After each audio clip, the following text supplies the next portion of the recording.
Ngayong araw mga gar, natupad ko na ang pangarap nating aquarium. Isa nga maangas si music dyan mga gar. Pasok!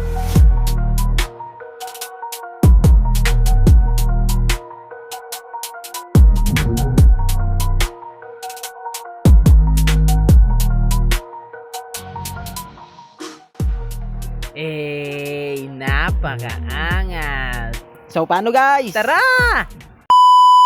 Matapos natin mailatag yung mga kailangan natin sa gagamitin para sa ating aquarium, sisimulan na natin sa air filter mga par. Sa pag-setup nga para ng air filter, wala nga pala tayo ng idea. Gagayahin lang natin kung anong nasa box hanggang sa maging kamukha niya. Dito ay naggupit lang tayo ng sponge filter at naglagay tayo ng ring rock sa loob dahil dyan titira ang mga good bacteria or beneficiary bacteria mga gar para malesen o mapatagal ang pagdumi ng ating tubig sa ating aquarium. After that, dito naman tayo sa ating aerator at lalagyan na natin ng mga host at ikakabit natin dito sa box na mag-filter at maglilinis ng tubig ng ating aquarium. And everything's alright guys. Ilalagay na natin yan sa ating aquarium para matesting na mga par. Dito nga mga par, di ko pa alam kung paano pa pesto ang gagawin dyan hanggang sa naging satisfied na ako. Ayan, pag ganyan na nga ang paglagay natin mga par. Dito mga par, hindi ko alam kung paano ang gagawin o paano ilagay ang aerator, kung pwede ba ito ilubog o hindi.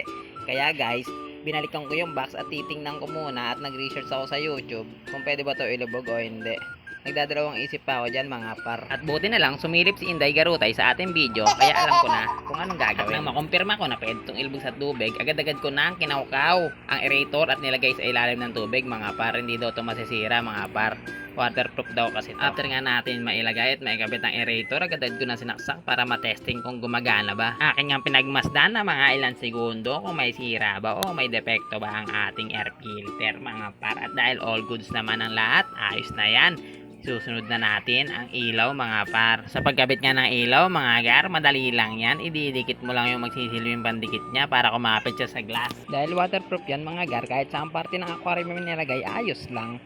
Dahil ako gusto ko nakagitna lang, dahil maliit lang siya, sa gitna ko lang siya ilalagay mga gar. Eto na siya pag nailagay na natin mga gar. Ewan ko lang nakikita niya mga gar. Pero pag binuksan niya mamaya, tingnan mo, makikita yan mga gar, lalo sa gabi. At dahil ayos na yan, yung mga bato naman ang ilalagay natin. Ito na yung mga bato na paulit-ulit nating inugasan at binabad sa tubig para mawala yung mancha niya. Hindi siya kumulay sa tubig. After nga natin mailagay lahat yan mga gar, imemekos-mekos na natin para malagyan lahat ng sulok at lahat ng parte ng aquarium mga par. At nang mailagay na natin lahat mga par, i-drain na muna natin ulit dahil may kumulay na konti sa tubig natin. At habang inihintay natin madrain lahat ng tubig sa aquarium, ididikit na natin mga water plants sa wood na nabili natin na recommend ni Mingming.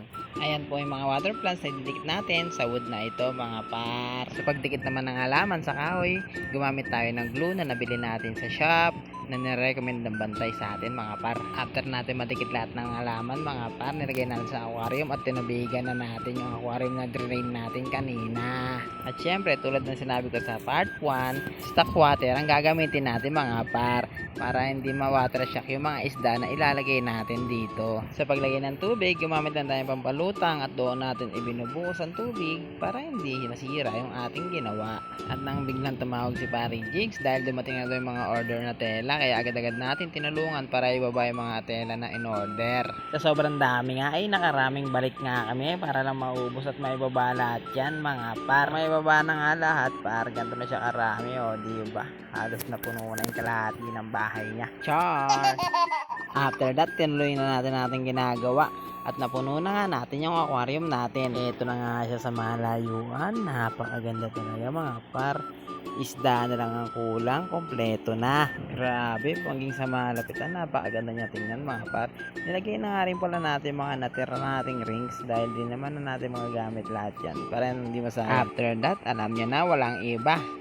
Bibili na tayo ng isda mga par. Tara! Agad-agad na nga tayo bumiyahe mga par dahil sa sobrang excited natin na malagyan na ng isda ang ating bagong setup na aquarium mga par.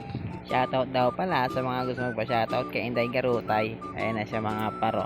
Tamang pex-pex lang. At nag-crave nga pala si Blue Eagle dito mga par, kaya agad-agad natin dinala sa pinakamalapit na gasolinahan. At At ang favorite daw pala niya mga par ay green matcha with pearl. Sobrang tuwa ni Blue Eagle dyan mga guys dahil nakain na naman niya ang kanyang paboritong milk tea. Dahil sa sobrang tuwa niya, nagkaya sa Blue Eagle na mag long ride daw. Sabi ko, it's a no Blue. Next time na lang at ginagawa ko pa yung aquarium natin. After that, nakarating na kami sa aming pupuntahan pero bigla ako nag-crave dahil nakakita ko ng siomay kaya pumood trip muna ang mga itik. Siomay with rice nga pala ang in-order ko.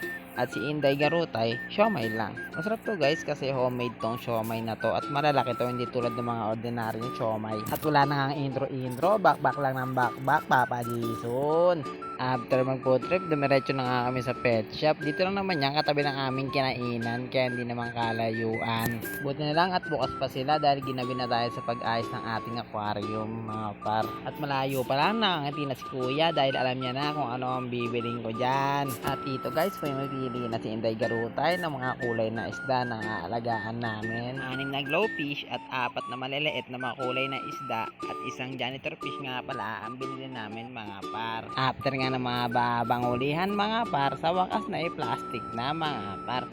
At syempre, huwag natin kalimutan lagyan ng oxygen dahil ibabiyahe pa natin ng mga isda, mamamatay kasi. Actually ngayon walang nalaman na ganyan pala ang paglagay ng oxygen sa plastic mga par. Tapos itatali lang nila at ipa-plastic ng 2 beses para iwas butas syempre. Eto na sila, napakaganda. Excited na ako mailagay ito sa ating bagong aquarium mga gar. Nang biglang may umagaw ng attention sa amin ni Inday Garutay. Ang cute, mga maliliit na turtle guys. Oh, ganito pala ang pag-alaga niya mga par. Mababaw lang yung tubig tapos dapat nabato siya. Ganyang setup ng aquarium pala dapat ang para sa mga turtle mga par. At matapos ma-plastic na yung mga isda natin, isa na namang sanitized customer mga par. At halatang hindi maipinta, ang sayang akin nararamdaman dyan mga par. Oh, grabe ngiti, abot ng gantililing. Nasing laki ng flower horn na yan mga par. At dahil dyan, tara na, excited na ako may lagay ito sa aquarium. At nang makauwi mga par, pina-acclimate ko na kay Inday ang mga isda natin para hindi mo water shock. Kailangan magpantay muna ang temperature ng nasa plastic at ng nasa aquarium para hindi mo water shock yung isda natin. Ang sabi nila 20 to 30 minutes. Ako ang ginawa ko 30 minutes para sigurado na at sure na. Para sureness na talaga na hindi mabibigla sa lamig ng tubig ang ating bagong mga isda. Mahirap na at baka mapapili pa tayo ng Lola Remedios. Mahal pa naman yun ngayon.